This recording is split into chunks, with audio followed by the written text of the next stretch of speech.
So what's up, guys and gals? I gotta learn to quit saying just guys.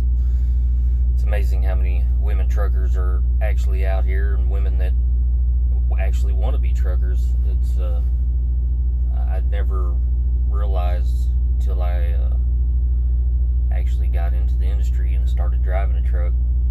It actually amazed me, and it's pretty cool, really. But anyways, so I just want to do a short video for you guys. I touched a little bit on my other video about getting hit last night, getting backed into. Second time in probably less than 2 months. I was actually in another truck. The first time I was in my lease truck before this one. I actually leased this one in February. My other one ended in February 14th. Got snowed in for nearly a week before I finally could get to this truck and check it out and lease it. Which I'm glad I got snowed in Springfield and not out on the road. I spent 2 weeks up north. I call it the frozen hill because it was pretty bad. Some of the worst winter weather I've had to drive in so far, which I've driven in snow and on ice and stuff before, so I kind of have some experience with it. Not so much in a truck. Well, I do now. Got plenty of it this winter, plenty of it. Didn't have to throw chains. I'm one of them guys that, hey, if I've got to throw chains, it's because I am stuck somewhere and I have no other choice. Otherwise, if I can get shut down before I have to throw chains, I'm shutting down. I mean, if it's that bad that you have to throw chains, there's no sense in being out on the road. Them chains are not going to save your life. This freight is not worth it. You know, I've got a wife and kids. No way am I risking my life that much over some food. Which is a good thing about being in the reefer division. You ever get stuck for a long period of time, you always got food in the back. So, there's my road dog. Speak, girl. Tell him. Tell him. She ain't gonna talk. She wants love, though. Look at her. So, but anyways, yeah, I just wanted to explain what happened a little bit. I was parked. I was actually in my sleeper berth, back there sleeping. And, of course, got woken up by the truck shaking fairly violently. Got to hear the crunch of the sound of the guy's. He was a hot shot, and he was pulling a flatbed. Got to hear the sound of that hitting my front deer guard and smashing it into my bumper. I'm actually glad I got that deer guard because it probably would have been worse than what it is. So I'm gonna hop out real quick, show you the front end, and then towards the end of the video, I'm gonna try to splice in some pictures of his position last night. As I said before, I don't have a back-facing camera, so I've got to use only front-facing camera. But you can see he knocked out my fog light, broke the fog light mounts, shoved my bumper back to the point where I had a bolt sticking through here. You can see the gash up there, cracked my bumper here. He actually shoved this, and you can see there's no room. He shoved this back into my fender well. Now you can see it's loose, but it was actually back rubbing my tire. Now you can see it's down. Should be up quite a bit more than that. I'll show you this other side. Look how much room is in between that deer guard compared to.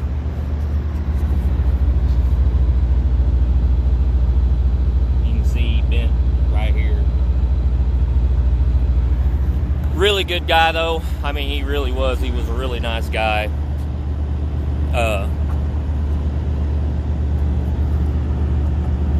And he actually, you know, I'm always worried about someone running off after they hit me. He didn't run off.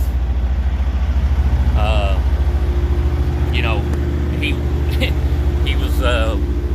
was wanting to, for sure, throw me some money, which I can't do that. You know, I lease this truck from Prime. My insurance is through Prime. I can't do that. You know, with me leasing this truck, even if it wasn't through Prime, if it was through another company, you know, for me to take the money and then roll in to the shop needing repairs, there's going to be a lot of questions I'm going to have to answer, and I'm not going to want to answer.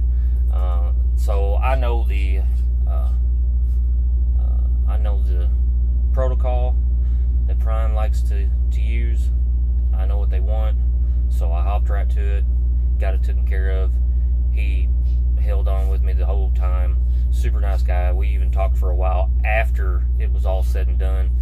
And as a matter of fact, the guy that hit me before, my other truck, my first lease truck, same thing. Super nice guy. He was actually a Marine, and but super cool guy.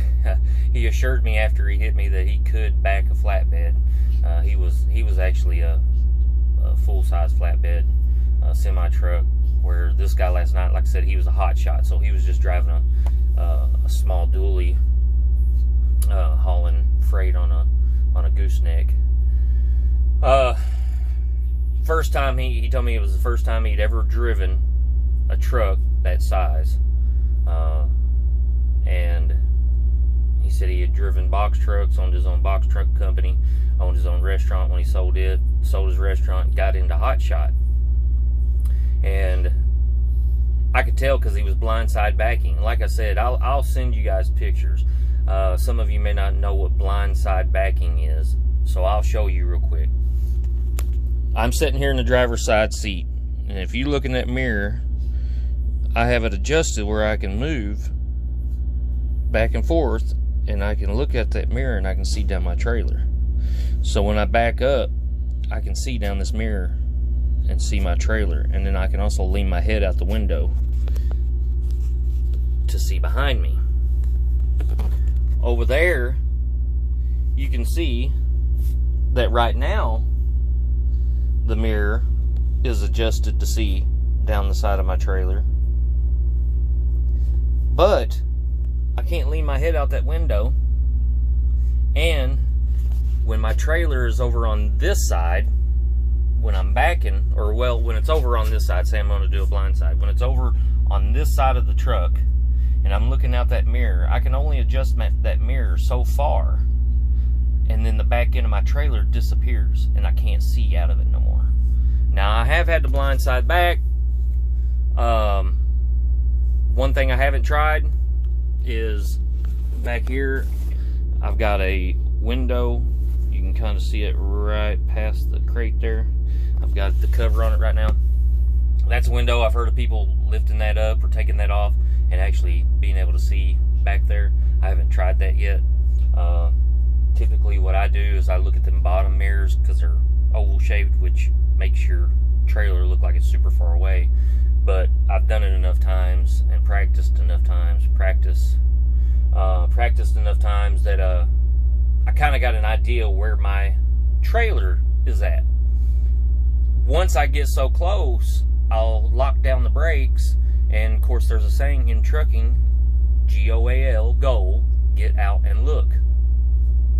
So I'll either get out and look, lock my brakes down, get out and look, or sometimes I'll roll this window down, lock my brakes down, get up, and I'll stick my head out that window and look and see where I'm at. And I'll do that a couple times as I'm backing to make sure that I'm good on that side.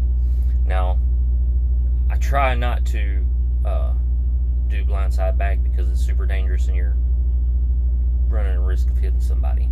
Also, pull in parking.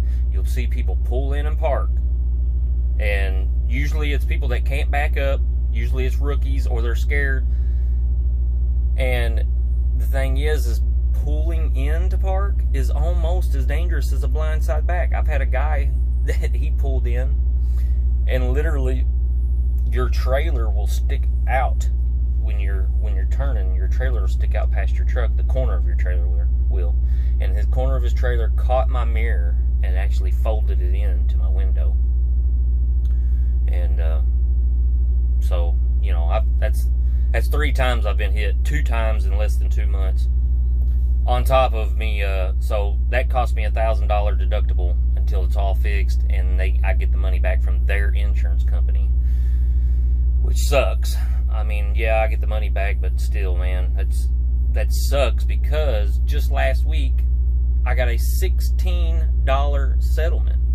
I've discussed that a little bit earlier too, about the pigeon flying into the transformer, knocking the power out, and they had to shut the plant down. When they pulled their computers back up, my load wasn't there. So yeah, that's just been my luck here lately. And like I said before, if I didn't have bad luck, wouldn't have any luck at all. So yeah, I just want to do that short video. I'll send a couple pictures, or I'll put a couple pictures in the end for you guys to see. You guys stay safe out there, drive safe, stay alert, and I'll catch you next time.